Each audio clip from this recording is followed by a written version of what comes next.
ಒಬ್ರಿಗೆ ಮುಂಡೆ ಮಕ್ಕಳ ಅವನು ಅಡಿಬಿಟ್ಟಿಗಳು ಎರಡು ಸೇರಿ ಇಸಿಗಾಡಿ ಸಾಂಬಾರೆಲ್ಲ ನನ್ನ ಮ್ಯಾಗ ಚಲೋ ಏ ಚಕೋರಿ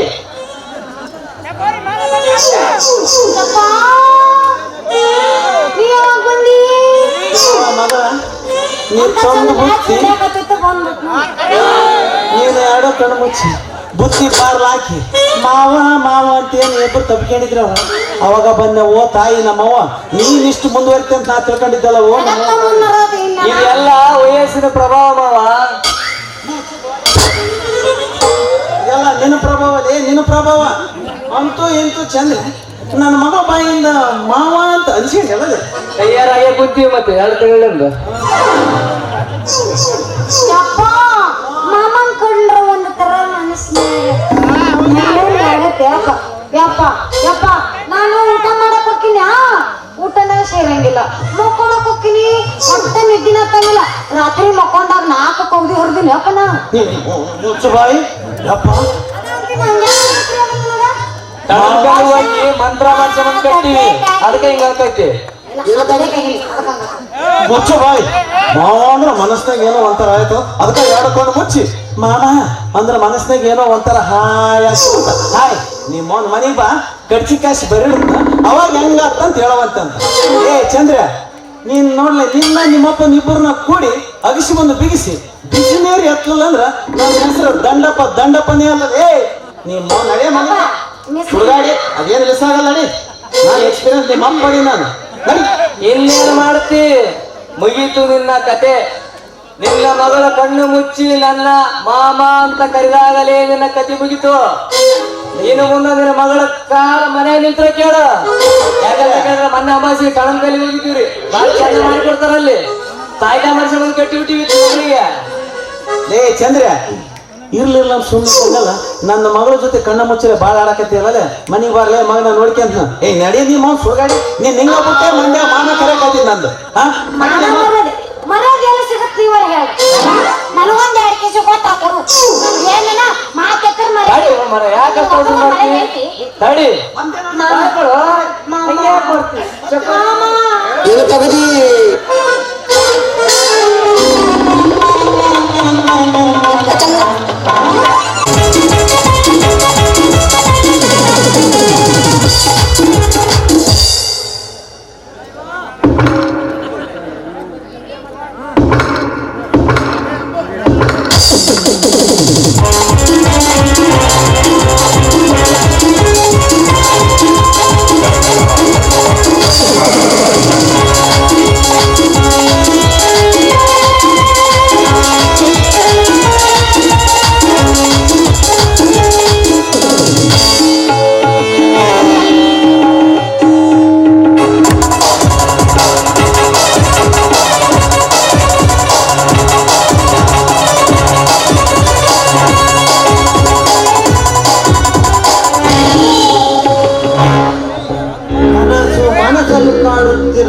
ಲಕ್ಷ್ಮೀ ಜಯಲಕ್ಷ್ಮಿ ವಿಜಯಲಕ್ಷ್ಮಿ ಸಂತಾನ ಲಕ್ಷ್ಮಿ ಈ ಎಲ್ಲ ಲಕ್ಷ್ಮಿಯನ್ನೊಳಗೊಂಡ ಮಹಾಲಕ್ಷ್ಮಿ ಈ ಬಡಲಕ್ಷ್ಮಿ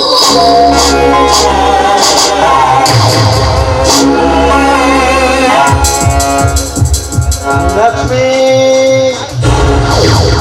ಮಾದಕ ಮಾತ್ರಗಿಂತಲೂ ಮತ್ತೇರಿಸುವ ನಿನ್ನ ಮೃದುಡಿಗಳು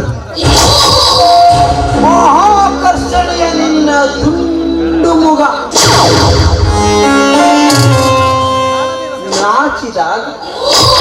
ನಾಚಿದಾಗ ಮಿಂಚಂತೆ ಹೊಳೆಯುವ ಪಂಚಲೋಹಗಳ ಬೆಳಕು ಚೆಲ್ಲಿದಂತೆ ತಲೆ ತಗ್ಗಿಸಿ ಮೆಲ್ಲ ಮೆಲ್ಲನೆ ಎಚ್ಚೆ ನೀನು ಹಾಕುವಾಗ ಅದರ ಚಮತ್ಕಾರ ಕೇಳಾಯಿತು.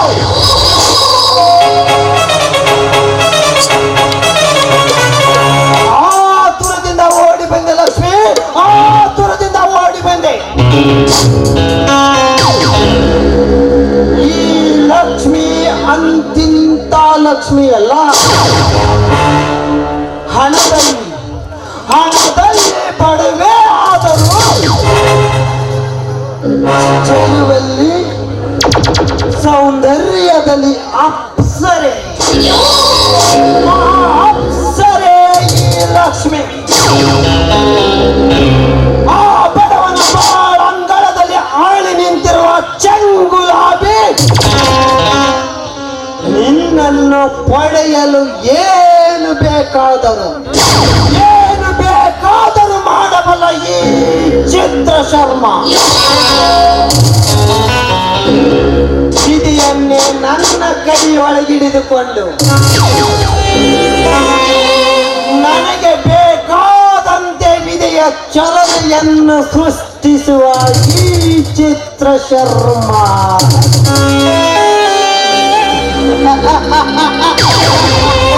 ಅಂತಿಂತ ಶರ್ಮ ಅಲ್ಲ, ವಿಚಿತ್ರ ಶರ್ಮ.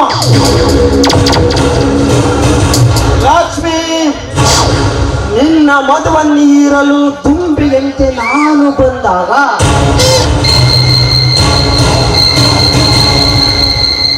ಕೋಣವಾಗಿ ಅಡ್ಡ ಬಂದ ಆ ಸಂತೋಷದ ಸೊಕ್ಕ ಮುರಿದು ನಿನ್ನ ಮದುವನ್ನು ನಾನು ಹೀರೇ ಇರುತ್ತೇನೆ. ಈ ನಾಟಕಕ್ಕೆ ರಂಗು ತುಂಬುತ್ತೇನೆ. ನೋಡುಗರಿಗೆ ವಿಚಿತ್ರ ಸನ್ನಿವೇಶಗಳನ್ನು ಸೃಷ್ಟಿಸಿ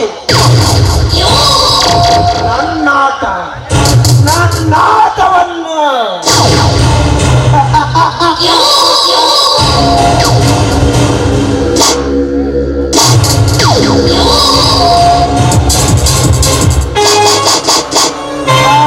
ಆರಂಭವಾಗುತ್ತೆ.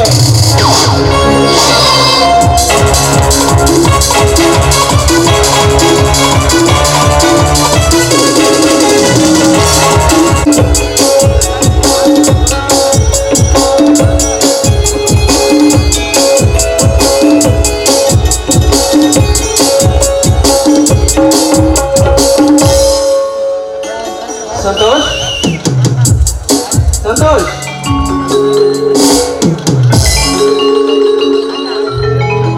ನಮಸ್ಕಾರ ಸೌಕರ್ಯ. ಸಾಹುಕಾರರು? ಸಂತೋಷ್, ಇಲ್ಲಿ ನಮ್ಮಿಬ್ಬರ ದಿನ ಮತ್ತಾರು ಕಾಣ್ತಾನೆ ಇಲ್ಲ. ಎಲ್ಲಿದ್ದಾರೆ ನಿಮ್ಮ ಸಾಹುಕಾರರು? ನೀವೇ ಸರ್, ನೀವೇ. ತಾವು ಸಾವುಕಾರ ವಿಜಯ ಪ್ರಸಾದ್ ಅವರೇ? ವಿಜಯ್ ಪ್ರಸಾದ್ ಏನೋ ನಿಜ, ಆದರೆ ಸಾಹುಕಾರ ವಿಜಯ್ ಪ್ರಸಾದ್ ಅಂತೂ ನಾನಲ್ಲ. ಏಕೆ, ನನ್ನ ಹಣೆಯ ಮೇಲೆ ಏನಾದರೂ ಸಾಹುಕಾರ ವಿಜಯ್ ಪ್ರಸಾದ್ ಅಂತ ಬರೆದಿದೆಯಾ? ಸಂದೇಹವೇ ಇಲ್ಲ. ಆ ದೃಶ್ಯವಾದ ಬ್ರಹ್ಮಲಿಖಿತ ಬರಿಗಣಿಗೆ ಕಾಣೋದಿಲ್ಲ ಸೌಕರ್ಯ. ಅಂದ್ರೆ ಅದಕ್ಕಿಂತ ಪ್ರತ್ಯೇಕವಾದ ಕನ್ನಡ ಕವಿ ಏನಾದರೂ ಇದೆಯಾ? ಇಲ್ಲ. ಆ ವರಹದಲ್ಲಿ ಅಡಕವಾದ ವರದಿಂದ ದರಿದ್ರನಾರು ಧನಿಕನಾರಂತ ಗೊತ್ತಾಗುತ್ತೆ ಸೌಕರ್ಯ. ಹೌದಾ? ಹಾಗಾದರೆ ನನ್ನ ದಾವರವು ನಿನಗೆ ಸಾಹುಕಾರನೆಂದು ಸಂಬೋಧಿಸಲು ಸೂಚಿಸಿತು. ಆ ಗರ್ಭ ಶಿವಪ್ರಸಾದನ ಮಗನಾಗಿ ಜನಿಸಿದ ನಿಮ್ಮ ಪುಣ್ಯದ ಫಲ ಯಾವ ವಿಘ್ನ ವಿಪತ್ತುಗಳನ್ನು ಅನುಭವಿಸದೆ ಸುಖದ ಸುಪ್ಪತ್ತಿಗೆಯಲ್ಲಿ ನಡೆದ ನಿಮ್ಮ ರಾಜವೈಭವ ನೋಡಿದ್ರೆ ಗೊತ್ತಾಗುತ್ತೆ ಸೌಕರ್ಯ. ಸಾಕು ಸಾಕು, ಈ ನಿನ್ನ ಅರ್ಥಶೂನ್ಯದ ಉಪನ್ಯಾಸವನ್ನು ಬೇರೆ ಎಲ್ಲಾದರೂ ಹೇಳು. ಸುಖ ದುಃಖ ಬೇಕು ಬೇಡುಗಳನ್ನು ಹಣದಿಂದ ನಿಯಂತ್ರಿಸಬಹುದೆಂಬ ಭ್ರಮೆ ಅದೊಂದು ಮೂರ್ಖತನದ ಪರಮಾವಧಿಯೇ ಸರಿ. ಸಂತೋಷ್, ನೀನು ಆರ್ಥಿಕನಾಗಿ ಬಡವನಾದ ಮಾತ್ರಕ್ಕೆ ನಮ್ಮ ಮಿತ್ರತ್ವ ಬಡವಾಯಿತೆಂದು ಭಾವಿಸಿರುವೆಯ? ಸಹಜ ತಾನೇ. ದೃಪದ ದೊರೆಯಾದ ಮೇಲೆ ದೂರಾಗಲಿಲ್ಲವೇ ದ್ರೋಣ? ಸುಧಾಮ ಶ್ರೀಕೃಷ್ಣರ ಅಮರ ಸ್ನೇಹ ಸಾರುತ್ತಿಲ್ಲವೇ ಪುರಾಣ?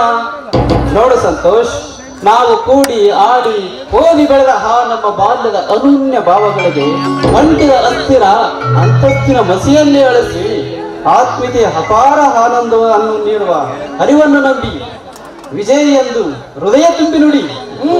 ವಿಜಯ್,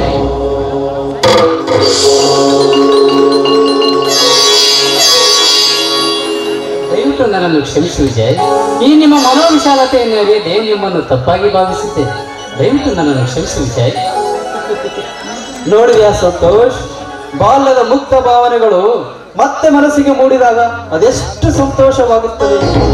ಜಾತಿ ಮತ ಮೇಲು ಕೀಳೆಂಬ ಕೀಳರಿಮೆ ಇಲ್ಲದೆ ಕಿಂಚಿತ್ತಾದರೂ ನಾವು ಇಂಥ ಆತ್ಮೀಯತೆ ಆನಂದವನ್ನು ಕಾಣಲು ಸಾಧ್ಯವೇ? ಖಂಡಿತ ಸಾಧ್ಯವಿಲ್ಲ. ಉತ್ತಮ ಆದರ್ಶಗಳೊಂದಿಗೆ ವಿಶಾಲ ಹೃದಯ ಹೊಂದಿದ ನಿನ್ನಂತ ಸ್ನೇಹಿತರನ್ನು ಪಡೆದದ್ದು ನನ್ನ ಅದೃಷ್ಟ ವಿಜಯ್, ನನ್ನದು ಅದೃಷ್ಟ. ಆರ್ಥಿಕನಾಗಿ ಬಡವನಾದರೂ ನೈತಿಕ ಮೌಲ್ಯಗಳ ಬಲವನ್ನು ನಂಬಿ ಬದುಕಿನ ಅನೇಕ ಬಾಣಗಳೊಂದಿಗೆ ನಿರಂತರ ಹೋರಾಟ ಮಾಡುವ ನಿನ್ನಂತ ಸಾತ್ವಿಕನ ಸ್ನೇಹ ಸಿಕ್ಕಿದ್ದು ನನ್ನದು ಒಂದು ಪುಣ್ಯ ಅಲ್ಲವೇ? ಎಲ್ಲವೂ ಆ ಭಗವಂತನ ಲೀಲೆ. ವಿಜಯ್, ನಮ್ಮ ಪ್ರಕಾಶ ನಿಮ್ಮನ್ನು ನೆನೆಯದೆ ದಿನವೇ ಇಲ್ಲ. ಪ್ರತಿನಿತ್ಯ ತಮ್ಮ ಉಪಕಾರ ಸ್ಮರಣೆಯಲ್ಲಿ ತಮ್ಮ ಋಣವನ್ನು ತಿಳಿಸುತ್ತಿದ್ದಾನೆ. ಅವನೊಬ್ಬ ಅವಿವೇಕಿ, ನೀನೊಬ್ಬ ಸ್ವಾಭಿಮಾನಿ. ನೀವಿಬ್ಬರು ಸೇರಿ ನನ್ನ ಆಸೆ ಆಕಾಂಕ್ಷೆಗಳೆಲ್ಲ ಹಾಳು ಮಾಡುತ್ತಾ ಇದ್ದರೆ ನಿನ್ನ ವಿದ್ಯಾಭ್ಯಾಸದ ಖರ್ಚುಗಳೆಲ್ಲ ನಾನು ಭರಿಸುತ್ತೇನೆಂದು ಭರವಸೆ ಕೊಟ್ಟರು ಒಪ್ಪದ ನಿನ್ನ ಸ್ವಾಭಿಮಾನ ಮಧ್ಯದಲ್ಲೇ ಕಾಲೇಜು ಬಿಡಿಸಿ ಮನೆ ಸೇರಿಸಿತು. ಅವನ ಜೀವನ ಉದ್ಧಾರಕ್ಕಾಗಿ ನಮ್ಮ ಫ್ಯಾಕ್ಟರಿಯಲ್ಲಿ ಒಂದು ಉದ್ಯೋಗ ಕೊಟ್ಟ ಕಾರಣಕ್ಕೆ ದಯಾನಿಧಿ, ದಯಾಮಯಿ ಅಂತ ಇನ್ನು ಏನೇನೋ ಬಿರುದಾವಳಿ ಮಳೆಯಲ್ಲೇ ನನ್ನನ್ನು ತೋರಿಸಿಬಿಡುತ್ತಾರೆ. ಒಳ್ಳೆ ಸ್ನೇಹಿತರು ಕಣ ನೀವು. ಇರ್ಲಿ, ನಿಮ್ಮ ತಂದೆ ತಂಗಿಯವರು ಹೇಗಿದ್ದಾರೆ? ಬಡತನದ ಬೇಗೆಯಲ್ಲಿ ಹೊಸ ಬಾಳಿನ ಹೊಂಗಲು ಸಲ್ಲಿಸುವ ಸಹನೆಯ ವಜ್ರ ಕವಚದಲ್ಲಿ ಲಕ್ಷ್ಮಿ ಸಹೋದರಿ ಸುಖವಾಗಿದ್ದರೆ ಮಗಳ ಮದುವೆಗಾಗಿ ವ್ಯಸನದ ಹುಕ್ಕನ್ನು ಹೊತ್ತು ಮೃತ್ಯುವಿನ ಹಾನಿಸುತ್ತಿರುವ ನನ್ನ ವೃತ್ತ ತಂದೆ ಇನ್ನೂ ಆಶಾವಾದಿಯಾಗಿದ್ದರು. ವಿಜಯ್, ಚಿಂತಿಸದಿರು ಸಂತೋಷ್. ದಯವಿಟ್ಟು ನನ್ನ ಸಹಾಯ ನಿರಾಕರಿಸದೆ ನಿನ್ನ ತಂಗಿಗೆ ಒಂದು ಯೋಗ್ಯವಾದ ವರ ಹುಡುಕು. ಆ ವರ ಎಷ್ಟೇ ವರದಕ್ಷಿಣೆ ಕೇಳಿದ್ರು ನಾನು ಕೊಡ್ತೀನಿ. ಅಲ್ಲದೆ ದಯಾಸಾಗರ್ ಅವರ ಬಿಲ್ಲಿನಲ್ಲಿ ಒಂದು ಮ್ಯಾನೇಜರ್ ಉದ್ಯೋಗ ಖಾಲಿ ಇದೆ. ನಾಳೆನೇ ಆ ಕೆಲಸ ನಿನಗೆ ಕೊಡಿಸ್ತೀನಿ. ಮಾಡ್ತೀಯ ತಾನೆ? ಸರಿ, ಮಾಡ್ತೀನಿ. ಹೇಗೋ ನಮ್ಮ ತಂದೆಯವರು ನಾಳೆ ಒಂದು ವರನನ್ನು ಕರೆದುಕೊಂಡು ಬರಗೆ ಹೇಳಿ ಕಳಿಸಿದ್ದಾರೆ. ಆ ವರ ನಮಗೆ ಯೋಗ್ಯ ಅನಿಸಿದರೆ ನಾವು ಮುಂದಿನ ಕಾರ್ಯ ಮಾಡೋಣ. ನಾಳೆನೇ ಬರಲಿದ್ದಾರೆ? ಯಾಕೆ, ನಾಳೆ ಏನಾದರೂ ಪ್ರೋಗ್ರಾಮ್ ಇದೆಯಾ ನಿಂದು? ಅದೇ ಬೆಂಗಳೂರಿಗೆ ಹೋಗೋ ಪ್ರೋಗ್ರಾಮ್ ಅಪ್ಪಾಜಿಯವರು ನನಗೆ ಒಪ್ಪಿಸಿದ್ರು. ಹೋಗಿ ಬಿಡು, ಏನಾದ್ರು ಹೇಳಿ ಆ ಪ್ರೋಗ್ರಾಮ್ ಕ್ಯಾನ್ಸಲ್ ಮಾಡಿಕೊಂಡು ನಾನು ನಾಳೆ ಕಾರ್ಯಕ್ರಮಕ್ಕೆ ಅಟೆಂಡ್ ಆಗ್ತೀನಿ. ಗ್ಯಾರಂಟಿ ಬರ್ತೀಯ ತಾನೆ? 100% ಗ್ಯಾರಂಟಿ ನಾ ಕೊಡ್ತೀನಿ. Don't worry Santosh. Hello Prakash. Hello. ನಾಳೆ ಶನಿವಾರ, ಹಸ್ತ ನಕ್ಷತ್ರ, ನಿನ್ನ ಘಾತವಾರ. ನೀನು ಎಲ್ಲಿಗೆ ಪ್ರಯಾಣ ಮಾಡಕೂಡದು? ನಾಳೆ ಶನಿವಾರ, ಹಸ್ತ ನಕ್ಷತ್ರ, ನನ್ನ ಘಾತವಾರ. ಇದೇನು ನಮ್ಮ ತಂದೆಯವರ ಹಸ್ತ ನಿನ್ನ ಮಸ್ತಕದ ಮೇಲೆ ಏನಾದರೂ ಬಿತ್ತ ಅಥವಾ ನೀನೇನಾದರೂ ಜ್ಯೋತಿಷ ಶುರು ಮಾಡಿದ್ಯಾ? ಅಯ್ಯೋ, ಶಾಸ್ತ್ರಿಗಳು ನಮಗಂತ ಅವಕಾಶ ಸಿಗೋದಷ್ಟೇ ಅಲ್ಲ, ನಾವು ಅದರ ಬಗ್ಗೆ ಚರ್ಚೆ ಸಹಿತ ಮಾಡುವಾಗಿಲ್ಲ. ಮಾಡಿದ್ರು ಸಹ ನಮಗೆ ಅವರಿಂದ ಸರಿಯಾದ ಉತ್ತರ ಸಿಗುವಾಗಿಲ್ಲ. ಅದೇ ಅದರ ರಹಸ್ಯ ಪ್ರಕಾಶ್. ಗ್ರಹಗತಿ ತಿದ್ದುವನೇ ಜೋಯಿಸಲು ಜಾತಕದ ಹಿತವಾಗಿರುವುದರ ಗತಿ ದೃಷ್ಟಿ ವಿಲಿಯಂ ಸಹಿಸದಲ್ಲದೆ ಮುಗಿಯ ಯಾವ ದಿಶೆ ಬಂದೊಡೆ ಸಹಜ ವಜ್ರದ ಕವಚ ಮಂಕುತಿಮ್ಮ ಎಂಬಂತೆ ವೈಜ್ಞಾನಿಕ ತರ್ಕಗಳಿಗೆ ಜ್ಯೋತಿಷ ಶಾಸ್ತ್ರ ಎಂದೂ ಸ್ವಾಗತಿಸುವುದಿಲ್ಲ. ನಿಷ್ಠೆಯ ಮೇಲೆ ನಿಂತ ಹೋಗಳ ಬದ್ಧವಾದ ಯಾವುದೇ ನಿಯಮ ನೆಲೆಗಳಿಲ್ಲ. ನನಗಂತೂ ಅದರ ಮೇಲೆ ವಿಶ್ವಾಸವೇ ಇಲ್ಲ ಪ್ರಕಾಶ್. ನಮಗಿಲ್ಲದಿದ್ದರೂ ಅಪ್ಪಾಜಿಯವರ ತೃಪ್ತಿಗಾರವನ್ನು ನಾವು ಅದನ್ನು ಪಾಲಿಸಬೇಕಲ್ಲವೇ? ಅದೇ ನಾವು ಮಾಡ್ತಾ ಇರೋದು ತಪ್ಪು ಪ್ರಕಾಶ್. ಅಂತ ಅನರ್ಥ ವಿಚಾರಗಳನ್ನು ನಿಷ್ಠುರವಾಗಿ ಖಂಡಿಸಲೇಬೇಕು. ನಡೆ ಸಂತೋಷ್, ಹೇಗಿದ್ರು ನನ್ನ ಪ್ರೋಗ್ರಾಮ್ ತಾನಾಗೆ ಕ್ಯಾನ್ಸಲ್ ಆಯ್ತು. ನೀನು ಆ ಕಾರ್ಯಕ್ರಮ ವ್ಯವಸ್ಥೆ ಮಾಡೋಣ, ನಾಳೆ ಬರ್ತೀನಿ.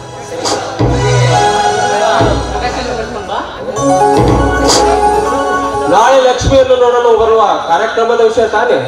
ಸಾರಿ ಸಂತೋಷ್, ಕ್ಯಾನ್ಸಲ್ ಆದ ವಿಜಯನ ಪ್ರೋಗ್ರಾಮ್ಗೆ ನಾನು ಅಟೆಂಡ್ ಆಗಬೇಕಾಗಿದೆ. ದೇವರು ಬೇಗ ನಿಮ್ಮ ತಂಗಿಗೆ ಕಲ್ಯಾಣ ಮಾಡಲಿ.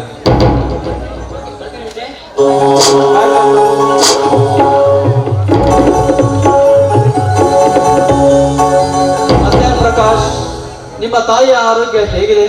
ತಮ್ಮ ಸಹಾಯಧನದಿಂದ ಸಂಪೂರ್ಣ ಗುಣಮುಖಳಾಗಿದ್ದಾಳೆ. ನಿನ್ನೆ ತಾನೇ ಆಸ್ಪತ್ರೆಯಿಂದ ಡಿಸ್ಚಾರ್ಜ್ ಮಾಡಿ ಮನೆಗೆ ತೆಗೆದುಕೊಂಡು ಬಂದೆ. ವಿಜಯ್, ನಮ್ಮ ತಾಯಿಗೆ ಪುನರ್ಜೀವ ತುಂಬಿದ ತಮ್ಮ ಉಪಕಾರವನ್ನು ನಾನು ಯಾವ ರೀತಿ ತೀರಿಸಬೇಕು ತಿಳಿಯದಾಗಿದೆ ವಿಜಯ್, ತಿಳಿಯದಾಗಿದೆ. ಅದಕ್ಕೂ ಒಂದು ಕಾಲ ಬಂದೇ ಬರುತ್ತೆ. ಅಂತ ಒಂದು ಸಂದರ್ಭ ಬಂದಾಗ ನನ್ನ ಉಪಕಾರ ತಿಳಿಸುವಂತೆ ಮಾನವೀಯತೆ ದೃಷ್ಟಿಯಿಂದ ನೋಡಿದಾಗ ನಾ ಮಾಡಿದ ಸಹಾಯ ದೊಡ್ಡದೇನಲ್ಲ. ತಮ್ಮ ಅಪಾರವಾದ ಕರುಣಾ ಸಾಗರದಲ್ಲಿ ಕಡಿಮೆಯಾಗಿ ಕಂಡರು ಅದು ನನ್ನ ತಾಯಿಗೆ ಪುನರ್ಜೀವ ತುಂಬಿದ ಸಂಜೀವಿನಿ ವಿಜಯ್. ನಿಜವಾಗ್ಲೂ ನೀವು ದೇವ ಮಾನವರು ವಿಜಯ್, ದೇವ ಮಾನವರು. ಒಂದು ಸಣ್ಣ ಸಹಾಯದಿಂದ ದೇವತ್ವ ಸ್ಥಾನವನ್ನು ತುಂಬುವ ಅರ್ಹತೆ ನನ್ನದು ಪ್ರಕಾಶ್. ಸದೃಢವಾದ ನಿಮ್ಮ ತಾಯಿ ಆಯುಷ್ಯಕ್ಕೆ ನನ್ನ ಸಹಾಯ ಕೇವಲ ನೆಪ ಮಾತ್ರ ಅಷ್ಟೇ.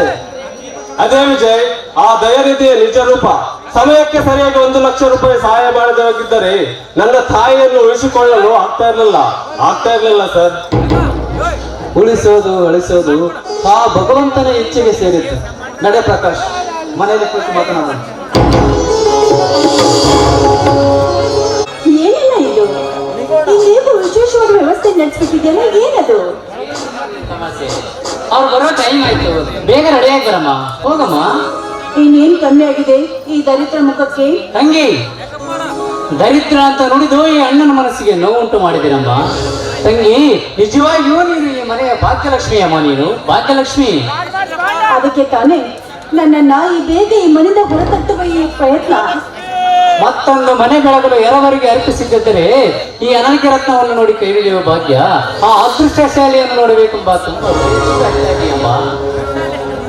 ಸಂತೋಷ ಸಾಗರವನ್ನು ಸೇರಬೇಕಾಗಿದ್ದ ನಮ್ಮ ಕನಸಿನ ಸೆಲೆಗೆ ಇದುವರೆಗೂ ಅಡ್ಡವಾಗಿದ್ದ ಬಡತನದ ಬಡಂಭೂತವನ್ನು ಬಡಿದೋಡಿಸಿ ಆನೆ ಕಟ್ಟಿದ ಕಣ್ಣು ಕಟ್ಟಿಡುವ ಒಂದು ಕನಸು ಕೊಟ್ಟಿತ್ತು ತಂಗಿ, ಕನಸು ಕೊಟ್ಟಿತ್ತು.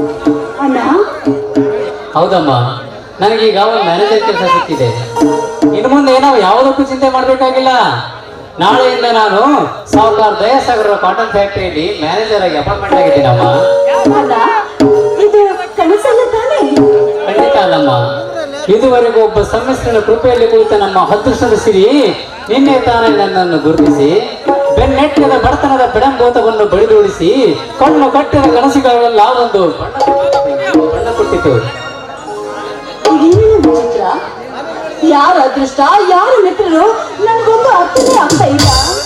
ಗೌರಿ ಶಂಕರನ ಗಿರಿಯಲ್ಲಿ ನಿಂತು ಮಣ್ಣು ಮರಡಿಯ ಮೇಲೆ ಬಿದ್ದ ಈ ಬಡ ಸ್ನೇಹಿತನನ್ನು ನೋಡಿ ಕಣ್ಣು ಮುಚ್ಚಿಕೊಳ್ಳದೆ ಅತಿ ಆತ್ಮೀಯತೆಯಿಂದ ಮೇಲೆತ್ತಿದ ಆ ಮಹಾನ್ ಮಾನವತಾವಾದಿ ವಿಜಯ ಪ್ರಸಾದನ ದರ್ಶನದಿಂದ ನಮ್ಮ ದಾರಿದ್ರ್ಯವೆಲ್ಲ ದೂರ ಆಯ್ತು. ಅಂದ್ರೆ ಅದೇ ನಿಮ್ಮ ಬಾಲ್ಯ ಸ್ನೇಹಿತ ಸಾಕು ವಿಜಯ ಪ್ರಸಾದ್ ಅಲ್ವೇ? ಹೌದಮ್ಮ.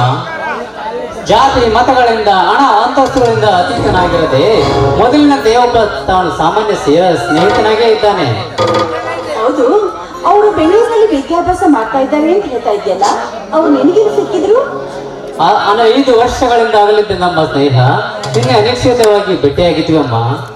ಅವರು ಮನಸ್ಸು ಬಿಚ್ಚಿ ನಮ್ಮ ಕಷ್ಟದ ವಿಚಾರಗಳನ್ನೆಲ್ಲ ತಿಳಿಸಿದ್ರು. ನಮ್ಮ ಕಷ್ಟ ಕಥೆ ಕೇಳಿ ತುಂಬಾ ವ್ಯಥೆ ಮಾಡಿಕೊಂಡು ಹಾಗೆ ನಿಮ್ಮ ತಂಗಿಯ ಮದುವೆಯ ಖರ್ಚುಗಳನ್ನೆಲ್ಲ ನಾನು ಭರಿಸುತ್ತೇನೆ ಸಹ ಹೇಳಿ ಕಳಿಸಿದ್ದಾರೆ. ಹಾಗೆ ಇವತ್ತಿನ ಕಾರ್ಯಕ್ರಮಕ್ಕೆ ಅವರು ಬರುವುದಾಗಿ ಹೇಳಿದ್ದಾರೆ. ನೀ ಇನ್ನಿಲ್ಲೇ ನಿಂತರೆ ಹೇಗಮ್ಮ, ನಾನು ಅವರು ಕರ್ಕೊಂಡು ಬಂದ್ಬಿಡ್ತೀನಿ, ಬೇಗ ರೆಡಿಯಾಗಿ ಬರಮ್ಮ.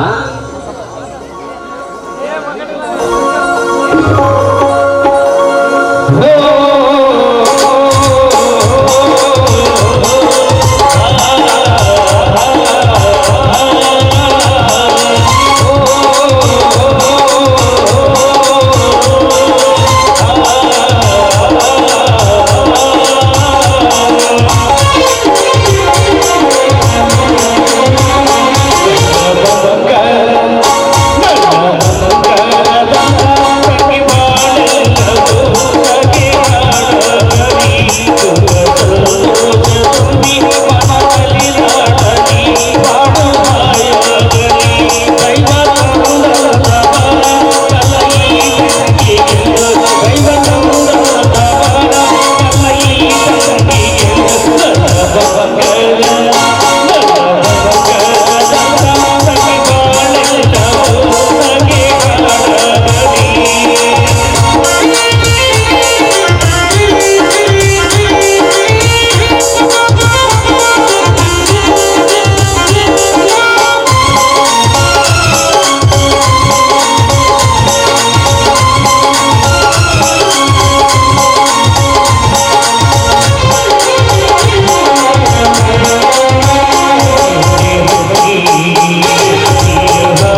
ಕಸ ಹುಸಿ ಆಗ್ಲಿಲ್ಲ.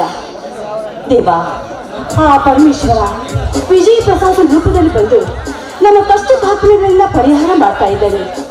ದೇವ, ಬಡತನದ ಬೇಗುದೇಲಿ ಬೆಂದು ನೊಂದು ಹೋಗಿರುವ ನಮ್ಮ ತಂದೆಯವರ ಆತ್ಮಕ್ಕೆ ಶಾಂತಿ ನೀಡುತ್ತದೆ.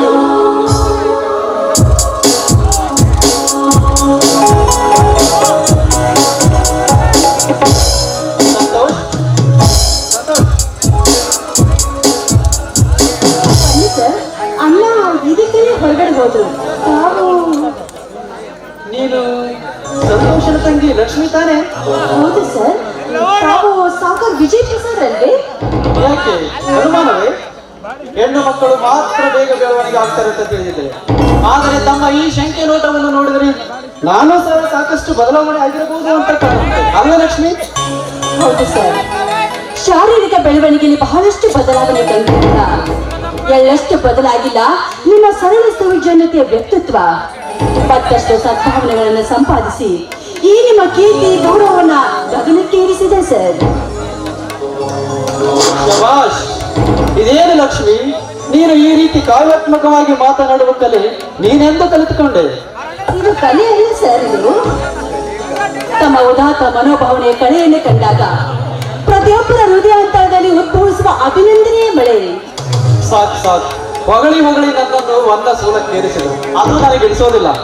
ಗೊತ್ತು ಸರ್, ಆಡಂಬರವನ್ನು ಪ್ರೀತಿಸದೇ ಇದ್ದವರು ಹೊಗಳಿಗೆ ನೆಂದು ಬಯಸೋದಿಲ್ಲ ಅಂತ ನನಗೆ ಚೆನ್ನಾಗಿ ಗೊತ್ತು. ನೋಡಿ, ನೀವು ಕೂತ್ಕೊಳ್ಳಿ, ನಾನು ಹೋಗಿ ಕಾಫಿ ತೆಗೆದುಕೊಂಡು ಬರ್ತೀನಿ. ಬೇಡ ಲಕ್ಷ್ಮಿ, ನನಗೇನು ಬೇಡ. ಇಂದು ನಿಮ್ಮನ್ನು ನೋಡೋದಕ್ಕೆ ಯಾರೋ ಬರ್ತಾರೆ ಅಂತ ಸಂತೋಷ್ ಹೇಳಿದ್ದ. ಆದರೆ ಇಲ್ಲಿ ಅಂತ ಕಾರ್ಯಕ್ರಮದ ಯಾವ ಸೂಚನೆಯೇ ಕಾಣ್ತಾ ಇಲ್ಲ.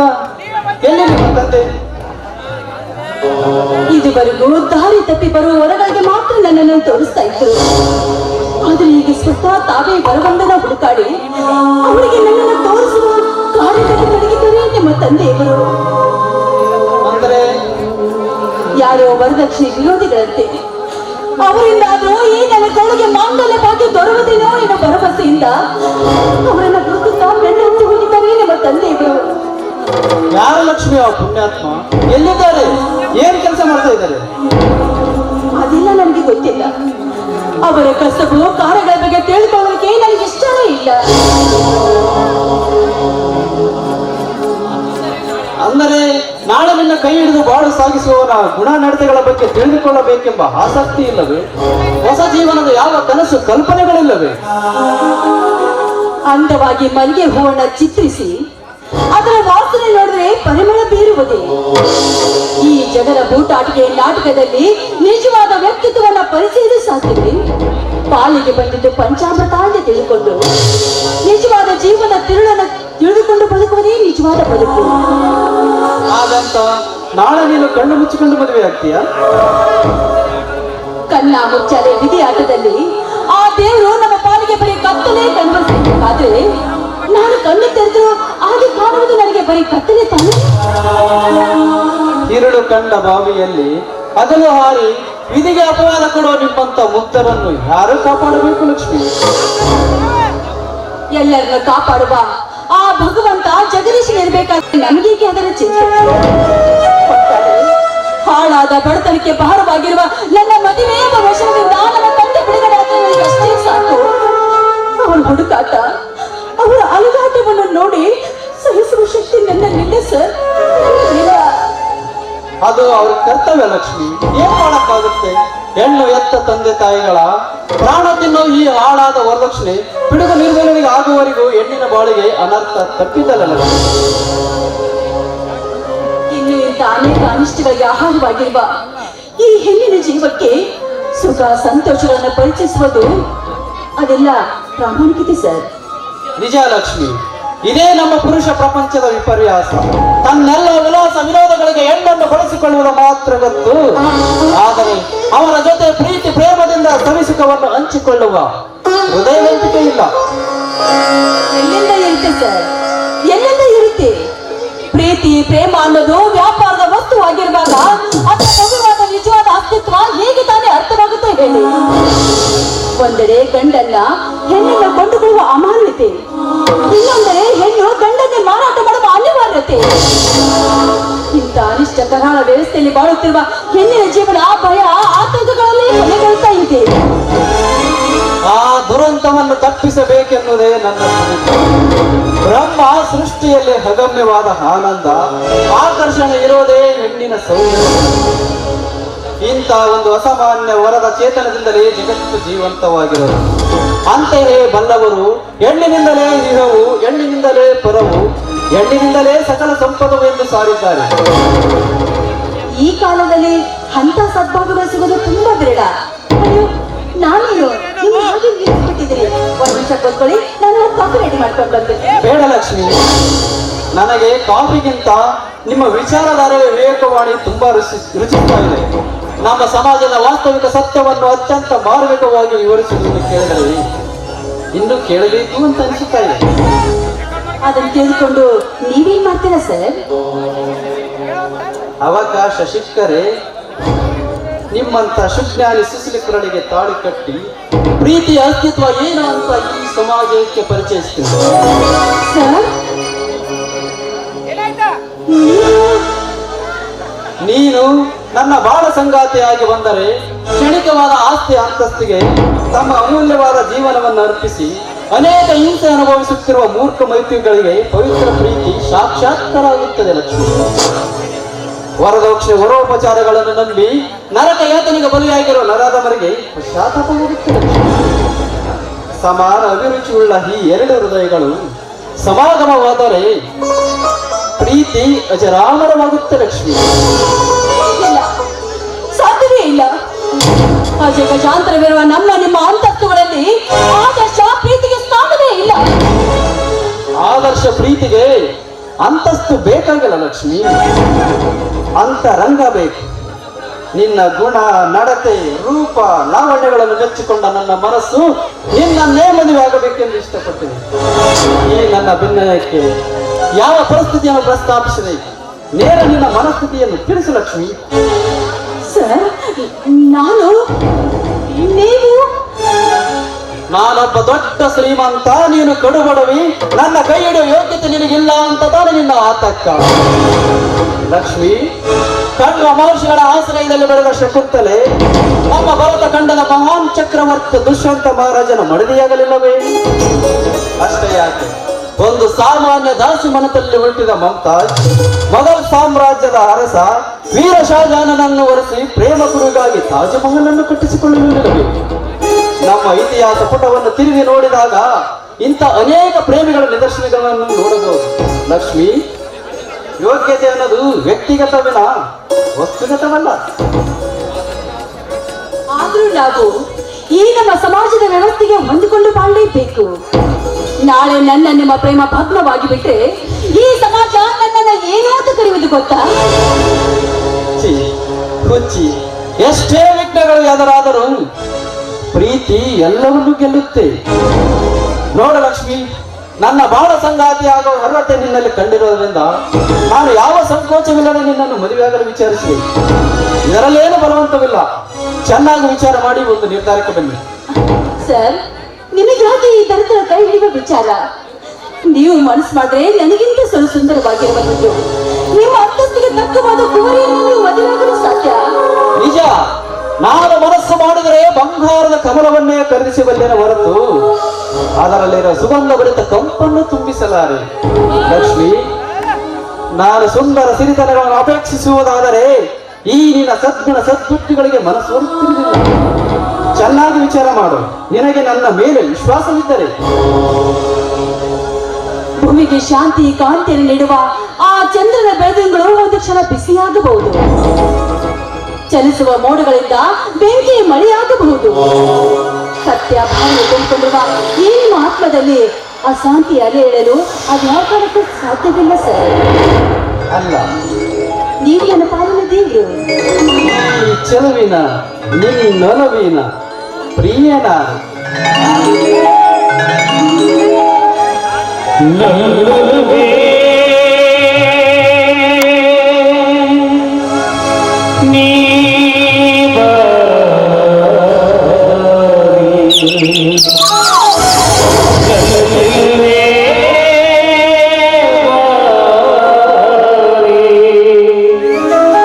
बड़ी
ಈಗ ತಾನೇ ಬಂದೆ ಯಜಮಾನ್ರಿ.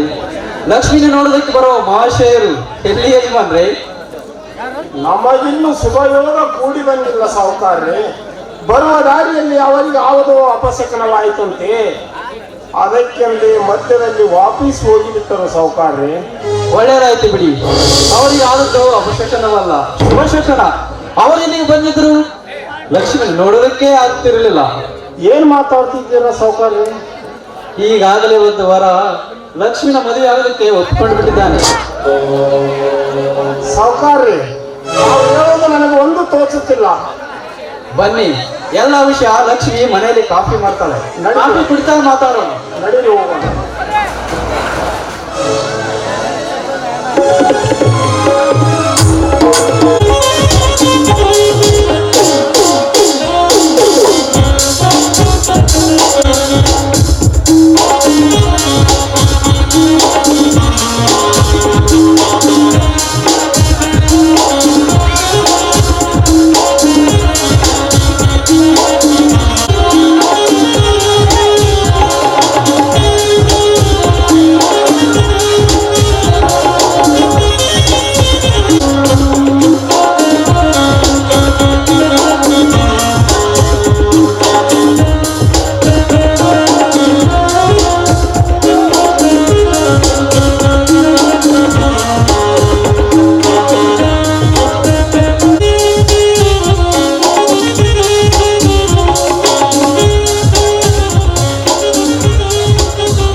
ಲಕ್ಷ್ಮಿ, ಈ ಚಿತ್ರಶರ್ಮನ ಜೋಯಿಮಾನಕ್ಕೆ ಸವಾಲಾಗಿರು ನಿನ್ನ ಶೀಲವನ್ನು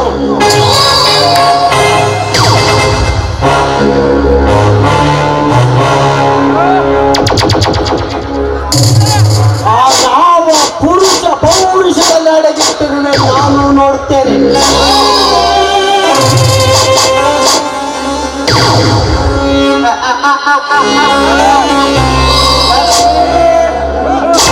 ನಿನ್ನ ಅದೃಷ್ಟ ತುಂಬಾ ಚೆನ್ನಾಗಿದೆ. ಅಂದು ನಿನ್ನ ಬರಲು 10 ನಿಮಿಷ ತಡವಾಗಿದ್ದರು ಈ ಹೊತ್ತ ಯೌವನದ ಮಧುವನ್ನೀರಿ ನನ್ನ ಚಪಲವನ್ನು ತೀರಿಸಿಕೊಂಡು ಬಿಡುತ್ತಿದ್ದೆ. ಬಂದವನು ನಿನ್ನನ್ನು ನನಗೆ ಒಪ್ಪಿಸಿದರೆ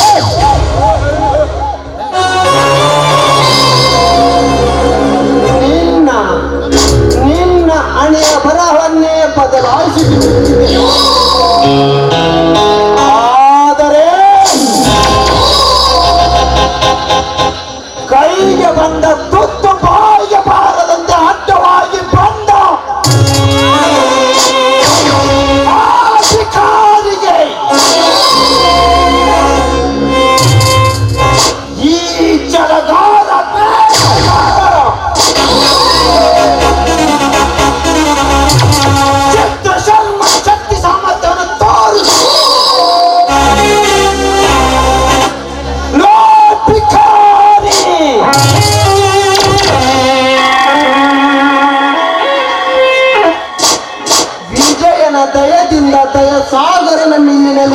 ಬೇಜಾರಾದ ಮಾತ್ರಕ್ಕೆ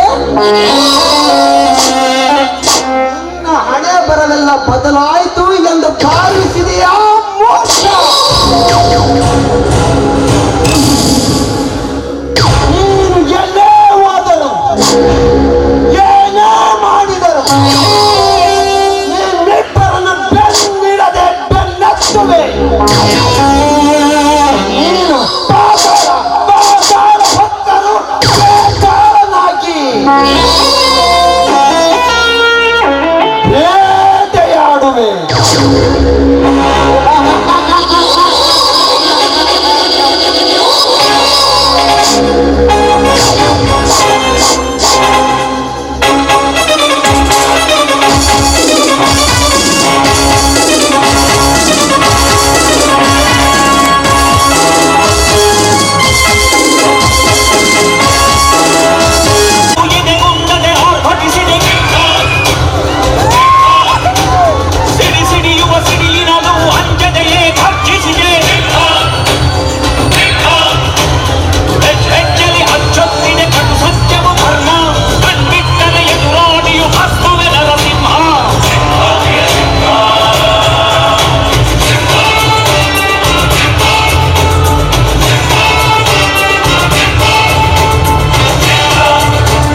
ವಿದ್ಯಾಸಾಗರನಿಗೆ ಒಬ್ಬಳು ಮಗಳು. ಸ್ವಲ್ಪ ಯೋಚನೆ ಮಾಡು. ಶಾಸ್ತ್ರಿಗಳು ಈಗ ತಾನೇ ಪಂಚಾಂಗ ನೋಡಿ ನಿಮ್ಮಿಬ್ಬರ ಬಲಾಬಲವು ತುಂಬಾ ಚೆನ್ನಾಗಿದೆ ಅಂತ ಹೇಳಿದರು. ಹೌದು ಸಾವುಕಾರ್ರೆ, ಚೈತ್ರ ತುಂಬಾ ಅದೃಷ್ಟವಂತೆ. ಆ ಧನಲಕ್ಷ್ಮಿಯ ಕೈ ಹಿಡಿಯಬೇಕಾದರೆ ಪುಣ್ಯ ಮಾಡಿರ್ಬೇಕು. ನೀವು ಹೂ ಅಂದ್ರೆ ನಾಳೆನೆ ನಿಶ್ಚಿತಾರ್ಥ, ಏನಂತೀರಾ? ಶಾಸ್ತ್ರಿಗಳೇ, ವಿಜಯನಂದ್ ಏನ್ ಕೇಳ್ತೀರಾ? 2 ಕಾಟನ್ ಫ್ಯಾಕ್ಟರಿ, 5 ರೈಸ್ ಮಿಲ್ಲು, 100 ಎಕರೆ ಗದ್ದೆ ಜಮೀನು ತೋಟ, ಎಂತ ದೊಡ್ಡ ಕೋಟ್ಯಾಧೀಶ್ವರರ ಸಂಬಂಧ ತಿರಸ್ಕರಿಸಲು ಮೂರ್ಖತನವಲ್ಲವೇ? ಮಿಲ್ಲು, ಮಹಲು, ಹೊಲ, ಗದ್ದೆ, ಹಣ ಮತ್ತು ಆಭರಣಗಳ ಇರುವಿಕೆ ತಾನೇ ನೀವು ಅದೃಷ್ಟ ಅನ್ನೋದು. ಅಪ್ಪಾಜಿ, ಅದೃಷ್ಟವನ್ನು ಈ ರೀತಿ ಅರ್ಥೈಸಿಕೊಂಡಿರುವುದರಿಂದಲೇ ಅಶಾಂತಿ ಅತೃಪ್ತಿಯಿಂದ ನರಳುತ್ತಾ ಇರೋದು.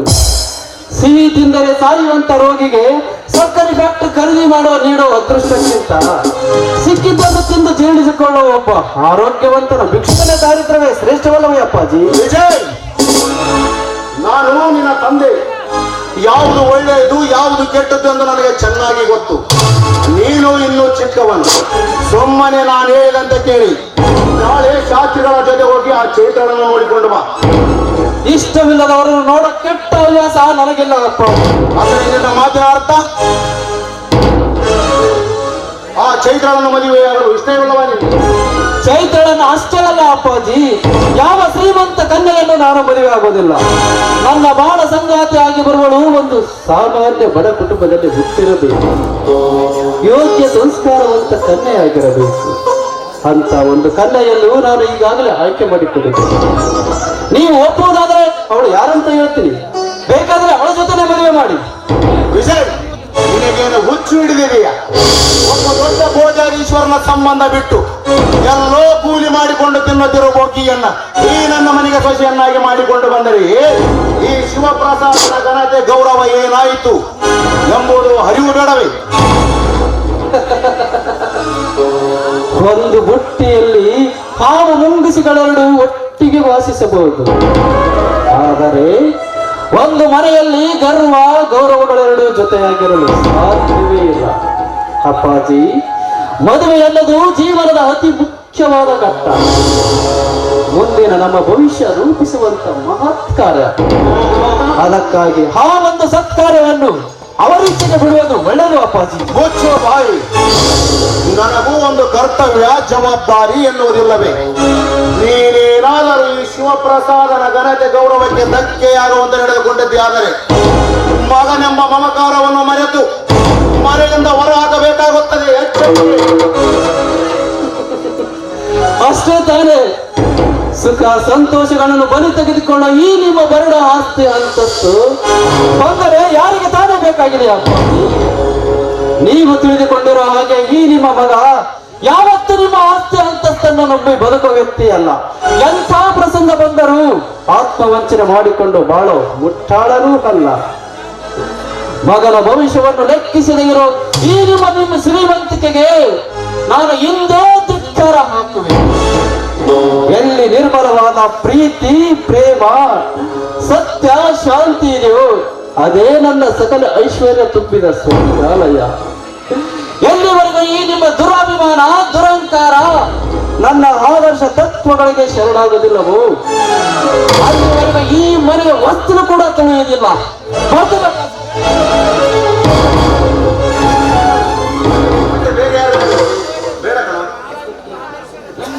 ಹಣ, ಐಶ್ವರ್ಯ, ದುರಾಸೆ, ದುರಾಭಿಮಾನಿಗಳಿಲ್ಲವೇ? ನಿಮಗೆ ನಿಮ್ಮ ಘನತೆ ಗೌರವ ಎಷ್ಟು ಮುಖ್ಯನೋ ನನಗೆ ನನ್ನ ಆದರ್ಶ ತತ್ವ ಅಷ್ಟೇ ಮುಖ್ಯ ಅಪ್ಪ. ಈ ನನ್ನ ಬಾಳಿಗೆ ನಿಮ್ಮ ಯಾವ ಸಿರಿ ಸಂಪತ್ತು ಬೇಕಾಗಿಲ್ಲ ಅಪ್ಪಾಜಿ. ನನಗೆ ನಿಮ್ಮ ಅಗಮ್ಯ ಆಶೀರ್ವಾದ ಮಾತ್ರ ಬೇಕು ಅಪ್ಪಾಜಿ. ಆಶೀರ್ವಾದ? ನನ್ನ ಮಾತಿಗೆ ಮಾನ್ಯತೆ ನೀಡದ ಮಗನಿಗೆ ಆಶೀರ್ವಾದ ಮಾಡಬೇಕು. ನಾನೇ ನಿನಗೆ ಬೇಡವಾದ ಮೇಲೆ ನನಗೆ ಆಶೀರ್ವಾದ ಯಾಕೆ ನಿನಗೆ? ಎತ್ತ ತಂದೆ ತಾಯಿ ಮಾತು ಕೇಳದ ನಿಮ್ಮಂತ ಮಕ್ಕಳು ಮನೆಯಲ್ಲಿ ಇದ್ರು ಅಷ್ಟೇ, ಹೋದ್ರು ಅಷ್ಟೇ. ಹೋಗೋ ಆಚೆ. ಸಾವುಕಾರ್ರೆ, ಸ್ವಲ್ಪ ಸಮಾಧಾನ ಮಾಡಿಕೊಳ್ಳಿ, ಎಲ್ಲವೂ ಸರಿ ಹೋಗುತ್ತೆ. ಸಾವುಕಾರ್ರೆ, ತಂದೆ ಮಾತಿಗೆ ಈ ರೀತಿ ಕೋಪಿಸಿಕೊಂಡು ಮನೆ ಬಿಟ್ಟು ಹೋದರೆ ಹೇಗೆ? ಅವರು ಹೇಳೋದು ನಿಮ್ಮ ಒಳ್ಳೆಯದಕ್ಕೆ. ನನ್ನ ಮಗ ಕುಬೇರನ ಹಾಗೆಯೇ ಮೆರಿಬೇಕು ಅಂತ ಎಷ್ಟೊಂದು ಆಸೆಗಳನ್ನಿಟ್ಟಿದ್ದಾರೆ, ನಿಮಗೆ ಗೊತ್ತು? ಶಾಸ್ತ್ರಿಗಳೇ, ನಿಮ್ಮ ಮಾತು ಕೇಳಿ ನನಗೆ ನಗಬೇಕು ಅಳಬೇಕು ಒಂದು ಅರ್ಥವಾಗುತ್ತದೆ. ಸುಖ ಸಂತೋಷ ಅನ್ನೋದು ನೀವು ತಿಳಿದುಕೊಂಡಿರುವ ಹಾಗೆ ಆಸ್ತಿ ಅಂತಸ್ತುಗಳಲ್ಲಿಲ್ಲ. ದಯವಿಟ್ಟು ಆ ಹುಚ್ಚು ಭ್ರಮೆ ಬಿಟ್ಟು ಬಿಡಿ. ಬರ್ತೀನಿ. ಅಪ್ಪ, ಸ್ವಲ್ಪ ದಿನ ನಮ್ಮ ತೋಟದ ಮನೆಯಲ್ಲಿ ಇರ್ತೀನಿ. ನನ್ನ ಮದುವೆ ಸಮಯ ಬಂದಾಗ ತಪ್ಪದೇ ನಿಮಗೆ ತಿಳಿಸ್ತೀನಿ. ನಿಮಗೆ ನಿಮ್ಮ ಮಗನ ಸುಖ ಸಂತೋಷವೇ ಮುಖ್ಯವಾಗಿದ್ದರೆ ಮದುವೆಗೆ ಬಂದು ಅಕ್ಷತೆ ಹಾಕಿ ಆಶೀರ್ವಾದ ಮಾಡಿ. ಬರ್ತೀನಿ.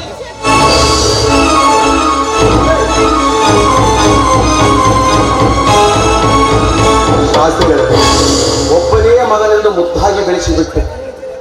ಹೆತ್ತ ತಂದೆಯ ಮಾತನ್ನು ಕೇಳದೆ ವಿಜಯ್ ಮನೆಯಿಂದ ಹೊರಗೆ ಹೋದ. ಬಾರದು ಬಪ್ಪದು, ಬಪ್ಪದು ತಪ್ಪದು. ಯಾರ ಹಣೆಯ ಬರದಲ್ಲಿ ಏನಿದೆಯೋ ಆ ಜಗದ್ಗುರು ಮೌನೇಶ್ವರನೇ ಬಲ್ಲ. ಸಾವುಕಾರ್ರೆ, ನಡೀರಿ ಹೋಗೋಣ. ಶಾಸ್ತ್ರಿಗಳೇ,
ಒಂದು ವಾರ ಆಯ್ತು, ಊಟನೇ ಬರಲಿಲ್ಲ.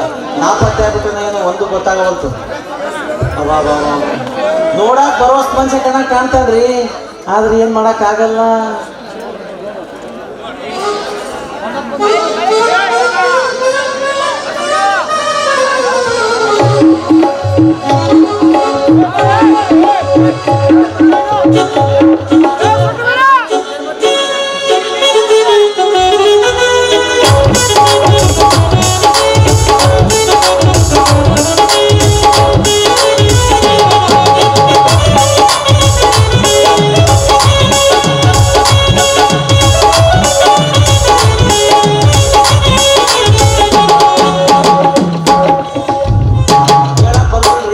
ದುಡ್ಡಿನ ಮೈಮೆ ಅದೇನಂತಾರ, ತಾಯಿ ಮಗಲ್ ನಗಿಸ್ತದಂತ ತಾಂಬರ್ ದುಡ್ಡು.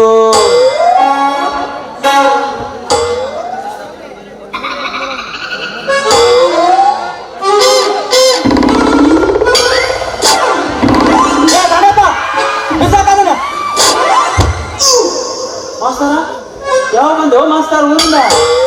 ನೀನು ಉದ್ದೊಂದು ಬಾಯಿಗೆ ಇಟ್ಕೊಂಡಿದ್ಯಲ್ಲಪ್ಪ, ಅವಾಗ ಬಂದು ಎಲ್ಲ ತಣ್ಣ ಸ್ವಲ್ಪ ಥಂಡಿ ಇತ್ತಿತ್ತಲ್ಲ, ಒಂದ್ ಜೂರಿ ತಗೊಳ್ಳಂತ ಮಾಡಿದ್ದೆ. ತಗೋ. ನೀನಂದ್ರೇನು, ನಿನ್ನ ಡಿಗ್ನಿಟಿ ಅಂದ್ರೇನು? ತಗೋ ಹಚ್ಚು ಸಿಗ್ರೆಟ್. ಮಾಸ್ತರ ಇದೆಲ್ಲ ನನಗೆ ಯಾಕೆ ಬೇಕು ಮರೆಯ? ಅದೆಲ್ಲ ನನಗೆ ಗೊತ್ತಿಲ್ಲಪ್ಪ. ಈಗ ಹಚ್ಬೇಕಂದ್ರೆ ಹಚ್ಬೇಕಷ್ಟೇ. ಇದು ಎಂತ ಕಂಬದ ಗೊತ್ತಿಲ್ಲ ಸ್ವಲ್ಪ ತೆಗೆದರ